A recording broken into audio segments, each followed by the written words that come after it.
name's Trish, and this is Fold of the Week, a show where I share powerful print marketing ideas to help you achieve success on any budget. This week, I've got 3 entirely different ways to fold Petal Fold brochures that have curved panels.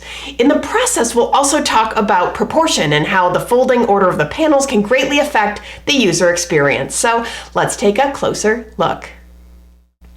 This first example is what I'd call a classic petal fold, square in proportion and with the panels that are woven together to lock closed. Petal folds are also great carrier formats, and you can see that this sample has a 4-panel accordion fold insert that fits neatly inside. Watch how they're folded. Each panel folds clockwise and overlaps, and then the last panel gets tucked under the first to finish. Now let's change the proportion to a rectangle, which automatically brings the postage cost down.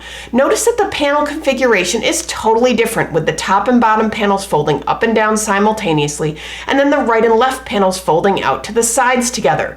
No locking panels here, but still a very nice reveal, and I like the individual card inserts with the rounded corners. The whole piece really works together nicely, and then a decorative seal closed the piece.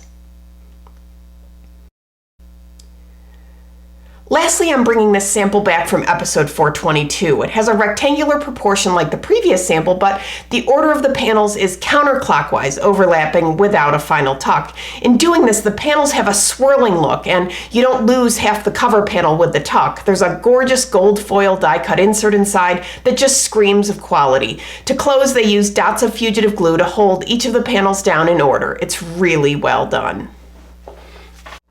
All 3 of these designs are petal folds with 4 curved panels and an insert, but that's really where the similarities end. In playing with the proportion and the folding order of the panels, you can drastically change the personality of the piece. So I hope this exercise will challenge your idea of how panels should fold, not only in petal folds, but on other formats as well.